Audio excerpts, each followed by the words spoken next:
मैं आज सोनिया गांधी जी माँ एंटोनियो से कुछ कहना चाहूँगा। ये देश मेरा है, भारतवासियों का है। हमारे बाप दादाओं ने अपने खून पसीने से इस देश की मिट्टी को सींचा है। आज़ादी की लड़ाई हमारे बाप दादाओं ने लड़ी है। हम गांधी नहीं है, नेहरू नहीं है, लेकिन हमने संघर्ष किया है। अब हर बार अपनी कोई राजनीतिक फॉर्मेलिटी पूरा करने के लिए देश के सामने आ जाती हैं। पहले आपका बच्चा रॉल विंची आया करता था। वो कोई इटली का लियोनार्डो डी विंची नहीं है कि पत्थर को तराश कर कोई सुंदर मूर्ति बना जाए, बस वो पत्थर फेंक कर भाग जाता है। कल आप आ गई थी। आपका पहला विषय था कि हाँ, आपने स्वीकार किया कि आइसोलेशन, क्वारंटाइन या लॉकडाउन ही इसका कोरोना का इलाज है। आपको मैं धन्यवाद प्रेषित करूंगा, लेकिन कम से कम देश को कहने के पहले अपने चमचों से जरूर कहें। वो आज तक नहीं समझ पाए कि लॉकडाउन का विरोध करना है या समर्थन करना है। नंबर 2, आपने कल एक बात कही कि टेस्ट कम हो रहे हैं। इस देश में एक बहुत बड़ा वर्ग है जो इस बात से परेशान है कि भारत में मरीजों की संख्या कम क्यों है, और उनको एक ही जवाब लगता है कि शायद टेस्ट कम हो रहे हैं। तो आपके अंदर का जो ये कुविचार है, जो आपके मन में अभी भी इच्छा है कि भारत में संख्या ज्यादा दर्शाई जाए, तो वो संभव नहीं है। प्रपोर्शनेट मौत के आंकड़े कम हैं, सभी गंभीर मरीजों को पूरा इलाज मिल रहा है। तो केवल आंकड़े बढ़ाने से आपको क्या हासिल होने वाला है, ये मैं नहीं जानता। तीसरा, आपने कहा था कि सबको कुछ पैसे दिए जाएं। देखिए सोनिया जी, मोदी जी ऋषि दाधीच हैं। वो अपनी हड्डियां गला सकते हैं यदि इस देश का भला हो तो। वो गरीबी में जिए हैं, उन्हें मालूम है मुश्किल क्या होती है।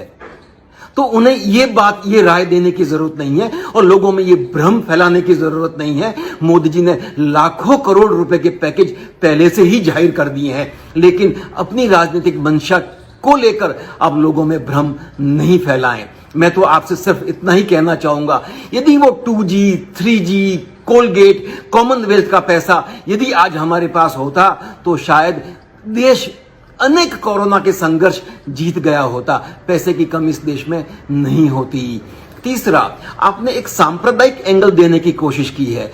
मैं बड़े दिल से एक निवेदन करूंगा आपसे कि कहीं भी मुझे एक छोटा सा ट्वीट लाके दिखा दें जहां मोदी जी ने कहीं पर भी पूरे संघर्ष को सांप्रदायिक एंगल देने की कोशिश की हो। तो नहीं है आपके पास। आप ये बात कह कर सांप्रदायिक एंगल बात को दे रहे हैं। अभी पालघर में एक छोटी सी घटना हुई थी, उस घटना के अंदर किसी ने भी सांप्रदायिक एंगल नहीं देखा, पर आप और आपके चमचों ने इसमें कम्युनल एंगल नहीं है, इसमें कम्युनल एंगल नहीं है कह के इसमें कम्युनल एंगल डाला। मैडम, इसमें कम्युनल एंगल नहीं है, इसके अंदर एक लिबरल एंगल है।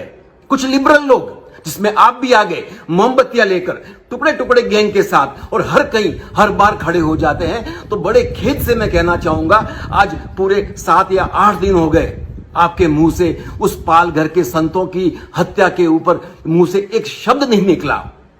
आपने एक बार भी इस बात की निंदा नहीं की। मोहतरमा, जब चर्च के शीशे टूटते हैं तो आपका दिल दहल जाता है, पर जब साधुओं की हत्या होती है तो आपके मुंह से एक शब्द भी नहीं निकलता।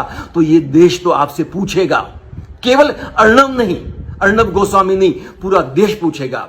मैं किसी पार्टी का प्रवक्ता नहीं हूं, पर आज मेरे मन में ये बात आई कि अब आम भारतवासी को बाहर आकर मां एंटोनियो से ये पूछना पड़ेगा कि आप किसका संघर्ष कर रही है, इस देश का संघर्ष कर रही है या कोई और एजेंडा चला रही है। मैं माफी चाहूंगा इन तल्ख शब्दों के लिए, पर आपकी नीयत मुझे साफ नजर नहीं आती। धन्यवाद मित्रों।